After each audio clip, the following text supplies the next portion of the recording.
Warning, this video contains subject matter that may be disturbing to some viewers.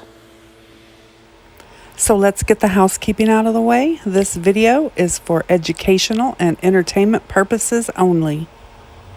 All of the information gathered is from news sources or an internet search, and any opinions expressed by me is just that, my opinion. With that being said, let's jump into it. I want to thank you for joining me in another episode of True Crime and Mysterious Cases. Today I want to talk about a missing mother out of Chula, Vista, California, Maya Millete. Maya went missing from her home on January the 7th of this year. Maya lived in the home with her husband Larry and their 3 children, and Maya worked as a contractor on the military base. Maya's sister has been pretty upfront and open with the public about this case and details about her sister's marriage. She has done several interviews trying to help find her sister. I mean, that's her number one goal in everything she's doing right now is finding Maya and bringing her home. It's been reported that Maya and her husband Larry were having a lot of difficulties in their marriage. And Maya's sister said that Maya had called a divorce attorney. And she had a meeting scheduled with that attorney for the 12th. And which she didn't show up for, of course. Now, it's important for me to say here that Larry Millete, Maya's husband, has not been charged with anything connected to the disappearance of Maya. Now, with that being said, there's been reports of some really suspicious behavior from Larry before Maya disappeared and after. Allegedly, before Maya's disappearance, Larry was insisting that she was having an affair. Even though he didn't have any evidence of an affair, he was sure that she was cheating on him. He did things like talked to her supervisor, requesting that she be moved away from other men that she worked with. And it was alleged that about a week before Maya's disappearance, that he had approached somebody and offered them $20,000 if they could kill Maya's lover. Right before her disappearance, they were making plans to go on a big camping trip with Maya's family. When Maya's sister couldn't get a hold of her, they started contacting Larry asking where was Maya. Larry told them that they had had an argument and that Maya was in another bedroom having alone time, getting away from him, and that he was just leaving her alone.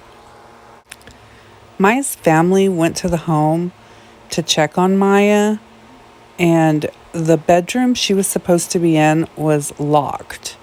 And Larry told them that she must be asleep, resting, and that he'll have her contact them. Reluctantly, they agreed and left. But they came back the next day when they still hadn't heard from Maya. And this time, they insisted that Larry open the bedroom door. And when Larry opened the door, that's when they discovered that Maya wasn't in the bedroom. Larry said that he had heard her the day before around the house, but he didn't actually see her. When Maya's sister wanted to call the police and file a report, Larry asked her to hold off. He suggested that Maya had possibly gone for a walk or a hike, and that she was probably just trying to spend time away from him since they had had the argument. When Maya hasn't been heard from by the next day, January the 10th, Her sister calls Chula Vista Police Department and files a missing persons report. Law enforcement realized that they're already 3 days behind, so they immediately start search efforts. They would continuously search for the next 2 weeks, but they never found Maya. Her car was still at home. Her bank account hadn't been accessed, and her phone was going straight to voicemail. Authorities served a search warrant on Maya and Larry's home, looking for any evidence or clues to her disappearance. After that, Larry retained a lawyer and stopped cooperating. He also started distancing himself and the children from Maya's family. And although law enforcement has suspended their search efforts for Maya, her family and friends are still searching for her day and night. Recently, a neighbor came forward who wants to remain anonymous, and that neighbor had been going through their surveillance video camera footage, and when they got to the night of Maya's disappearance, they could hear children playing in the backyard of the residence, and they also heard what appeared to be 8 gunshots coming from the general area of Maya's home.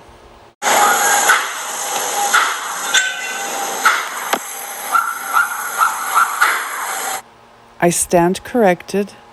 That appears to be 6 loud bangs coming from the general vicinity of Maya's home on the night of January 7th, when she was reported to have last been seen.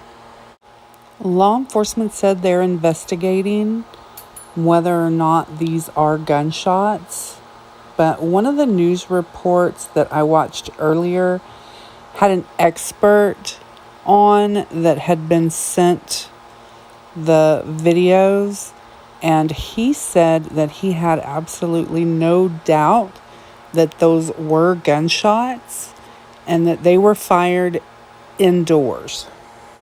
On May 7th, about a week ago, law enforcement served another search warrant on Maya and Larry's home.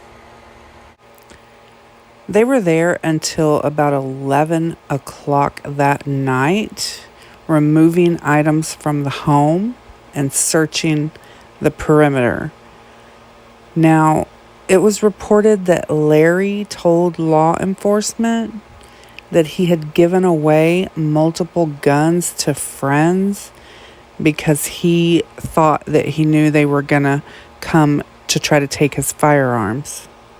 And he thought that because a couple of days before the search, law enforcement had served him with a temporary gun violence protection order. A gun violence protection order would prohibit him from having any firearms. Now, to get a judge to sign one of these protection orders, you'd have to convince the judge that the person would be a danger to himself or others if he were in possession of a firearm.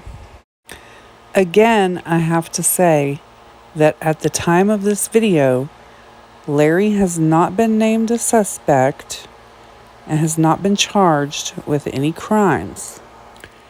But I do keep checking on this story daily because, in my opinion, I believe law enforcement are working on an arrest warrant. I think that, like in the Suzanne Morphew case, I think that we are going to see an arrest made, and I think we're going to see that arrest made fairly soon. And in the meantime, Maya is still missing. Her family and friends continue searching daily. They have set up a Facebook page to assist with the search for Maya. Here's what the page looks like. So if you want to, you can go over there and follow it and show some support to Maya's family. Since Maya's been missing, she has missed her own birthday, Mother's Day, but most significant is that she missed her daughter's birthday. Maya's family says she would never have missed her daughter's birthday. And there's no doubt in their minds that she didn't just walk away. If you have any information on the disappearance of Maya Millete, please contact the Chula Vista Police Department. That's going to wrap up this episode of True Crime and Mysterious Cases. As always, thank you for joining us. And don't forget to hit those like, subscribe, and notification buttons so that you don't miss any future episodes.